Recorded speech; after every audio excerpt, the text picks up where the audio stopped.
तो last part में Goku angels की बात नहीं मानता और टाइम मैनिपुलेशन का इस्तेमाल कर लेता है, जिसकी वजह से वो पास्ट में पहुंच जाता है। अब उसके आगे तो गोकू एक पॉड में पहुंचता है, जहां पे वो पॉड को तोड़ करके बाहर निकल आता है। अब इस पॉइंट पे गोकू को कुछ भी याद नहीं था कि उसके साथ क्या हुआ है, लेकिन उसके पास पावर सारी थी। बर्डॉग देखने की कोशिश करता है कि आखिर इसके अंदर कितनी पावर लेवल है, लेकिन बर्डॉग की डिवाइस में गोकू की कोई भी पावर लेवल नहीं दिखाई दे रही थी। बर्डॉग को लगता है कि ये शायद से डिवाइस खराब है, मेरा बेटा कुछ ज़्यादा ही ताकतवर है। खैर, अब कंफ्यूजन ना क्रिएट हो, इसीलिए मैं पहले एक्सप्लेन कर देता हूँ कि यहाँ से दो टाइमलाइंस चलेंगी। पहली वो टाइमलाइन जहाँ से गोकू टाइम मैनिपुलेशन का इस्तेमाल करके गायब हुआ है, और दूसरी वो टाइमलाइन जहाँ पे गोकू बच्चा है। अब इससे तुम ये मत समझ लेना कि गोकू दूसरी टाइमलाइन में पहुंच गया है, नहीं, वो उसी टाइमलाइन में है, बस वो पास्ट में जा चुका है।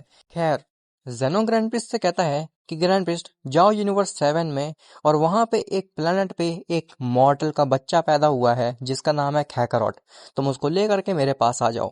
ग्रैंड प्रिस्ट पूछता है लेकिन आखिर ऐसा क्यों लॉर्ड जेनो? जेनो कहता है कि तुमसे मैंने जितना कहा तुम बस उतना ही करो। अब आखिर बात यह आती है कि जेनो को कैसे पता खैकरॉट के बारे में। देखो, ऐसा इसलिए क्योंकि जेनो एक ओमनीपोटेंट है और उसके ऊपर टाइम मैनिपुलेशन को कोई भी फर्क नहीं पड़ा है। खैर, ग्रैंड प्रिस्ट जाता है यूनिवर्स 7 में। जैसा ही ग्रैंड प्रिस्ट यूनिवर्स 7 में पहुंचता है, वो कहता है कि फैसिनेटिंग, ये कितनी ज़्यादा एनर्जी महसूस हो रही है मुझे इस यूनिवर्स में। हो सकता है कि इस यूनिवर्स में पॉपुलेशन कुछ ज़्यादा ही हो, जिसकी वजह से मुझे ज़्यादा एनर्जी महसूस हो रही है। ग्रैंड प्रिस्ट यूनिवर्स 7 जाने के बाद डायरेक्ट टेलीपोर्ट करता है खैकरॉट के सामने। ग्रैंड प्रिस्ट कहता है, नामुमकिन, ये जितनी भी एनर्जी मैं महसूस कर रहा था वो एक बच्चे के अंदर से आ रही थी, ऐसा कैसे पॉसिबल हो सकता है? आखिर कुछ तो खास है इस बच्चे में, तभी लॉर्ड जेनो ने मुझे इसको अपने पास लाने के लिए बोला है। बर्डॉक पूछता है, आखिर तुम कौन हो? क्या तुम हमारे प्लेनेट को तबाह करने आए हो? क्या तुम फ्रीजा की तरफ से हो? तो ग्रैंड प्रिस्ट कहता है कि मैं इस पूरे मल्टीवर्स के ओमनी किंग का अटेंडेंट हूँ। बर्डॉक कहता है, आखिर तुम किसके बारे में बात कर रहे हो? हमें कुछ भी समझ में नहीं आ रहा। ग्रैंड प्रिस्ट कहता है कि तुम्हारा बेटा कुछ ज्यादा ही खास है, और इस जहां के रूलर ने कहा है, जिन्हें तुम भगवान भी कह सकते हो, उन्होंने कहा है कि मैं इस बच्चे को लेकर के उनके पास जाऊं, जहां पे यह बच्चा सेफ रहेगा। बर्डॉक कहता है, मैं तुम्हारी बात को इतनी आसानी से तो नहीं मानूंगा। ग्रैंड प्रिस्ट कहता है, ठीक है, तुम भी चल सकते हो मेरे साथ में। बर्डॉक कहता है, ठीक है, मैं भी चलूंगा तुम्हारे साथ, लेकिन अगर तुमने कुछ भी गलत किया तो मैं तुम्हें बिल्कुल भी नहीं छोड़ूंगा। ग्रैंड प्रिस्ट कहता है, अगर मैंने कुछ कर भी दिया तो तुम मेरा कुछ भी नहीं बिगाड़ पाओगे। बर्डॉक पूछता है, आखिर तुम क्या कहना चाह रहे हो? ग्रैंड प्रिस्ट कहता है, कुछ नहीं। ऐसा बोल करके ग्रैंड प्रिस्ट बर्डॉक और गोकू को वहां से ले जाता है जेनो के पास। जेनो कहता है, आखिर ये कौन है जो कि खैकरॉट की तरह दिख रहा है? ग्रैंड प्रिस्ट बताता है कि ये खैकरॉट के फादर है, और इनको हमारे ऊपर शक था, इसीलिए मैं इनको भी साथ में ही ले आया। जेनो कहता है, ओ तो ये बात है। खैर, मैं तुम्हें बता दूं कि तुम्हारा बेटा कोई आम बेटा नहीं है, बल्कि ये टाइम के साथ खिलवाड़ करना जानता है, और अगर इसको ऐसे ही मल्टीवर्स में रखा रहा तो ये हमारे पूरे मल्टीवर्स को खराब कर सकता है। और मैंने इसको यहाँ पे इसीलिए बुलाया है ताकि इसको हम एक दूसरे रेल्म में भेज सकें जहाँ पे टाइम एग्जिस्ट ही ना करे, ताकि ये वहां पे अपने टाइम मैनिपुलेशन की वजह से कुछ भी गड़बड़ ना कर पाए। बर्डॉक कहता है, लेकिन तुम मेरे बेटे के साथ ऐसा कैसे कर सकते हो? तो जेनो कहता है कि ऐसा मुझे करना ही पड़ेगा, क्योंकि अगर हमने ऐसा नहीं किया तो ये पूरा मल्टीवर्स एक बहुत बड़े खतरे में आ जाएगा, जिससे कि मैं भी नहीं बचा पाऊंगा। खैर, अब पहुंचते हैं प्रेजेंट में। तो प्रेजेंट में एंजल्स जेनो के पास पहुंचते हैं, और जेनो पूछता है, आखिर तुम सब यहाँ पे क्यों आए हो? वीस बोलता है कि लॉर्ड जेनो, एक बहुत बड़ी प्रॉब्लम क्रिएट हो गई है। जेनो पूछता है, आखिर कैसी प्रॉब्लम? तो वीस कहता है कि वाह दोस्त, आखिर हम लोग यहाँ पे क्यों आए थे? कौन सी प्रॉब्लम क्रिएट हो गई जो हम सब यहाँ पे आए हैं? वादोस कहती है, मुझे भी कुछ ध्यान नहीं आ रहा। जेनो कहता है कि मैं बताता हूँ। गोकू नाम के मॉडल को तुम लोग टाइम मैनिपुलेशन सिखा रहे थे, और उस गोकू ने सही से टाइम मैनिपुलेशन का इस्तेमाल नहीं किया, जिसकी वजह से वो पास्ट में पहुंच चुका है। लेकिन मुझे याद है कि मैंने पास्ट में गोकू नाम के एक बीइंग को किसी रेल्म में भेजा था, क्योंकि तब वो बच्चा था और हमारे मल्टीवर्स के लिए वो खतरा ना बन जाए, इसलिए मैंने उसको एक ऐसे रेल्म में भेज दिया था जहाँ पे टाइम एग्जिस्ट ना करे। एंजल्स कहते हैं, लेकिन लॉर्ड जेनो, आखिर अब तो वो मॉडल बड़ा हो चुका होगा ना, तो अब आप उसको उस रेल्म से बाहर क्यों नहीं निकाल लेते? जेनो कहता है कि हाँ, मैं ऐसा कर सकता हूँ, लेकिन गोकू उस रेल्म में रहने की वजह से उसको कोई प्यार नहीं मिला, उसको वैसा केयर नहीं मिला है। तो हो सकता है कि उसके नेचर में काफी ज्यादा चेंजमेंट आ गया हो। पहले वो हमारे मल्टीवर्स की रक्षा कर रहा था, लेकिन इस बार हो सकता है कि वो हमारे मल्टीवर्स को खुद ही तबाह कर दे।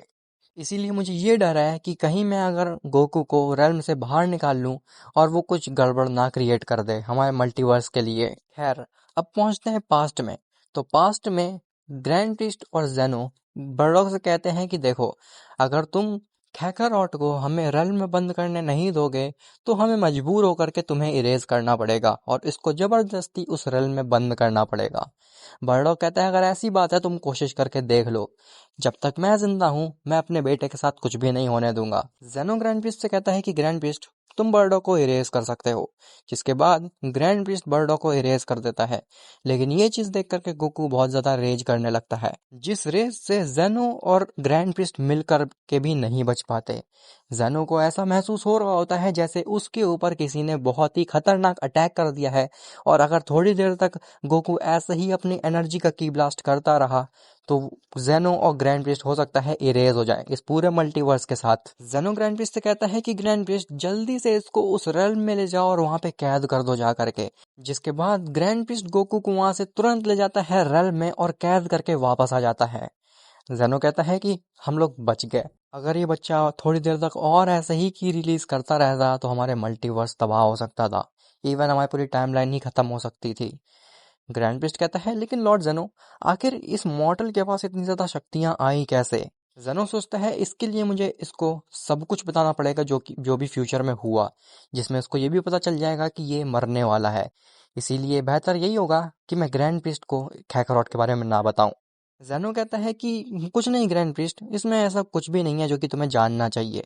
ग्रैंड प्रीस्ट को ये चीज बड़ी अजीब लगती है। खैर, अब पहुंचते हैं सीधे प्रेजेंट में। प्रेजेंट में वजीटा जेनो से कहता है कि लॉर्ड जेनो, क्या वो मॉर्टल काफी ज्यादा स्ट्रांग है? जेनो बताता है कि वो भी एक सेयन है और वो तुमसे कई गुना ज्यादा ताकतवर है।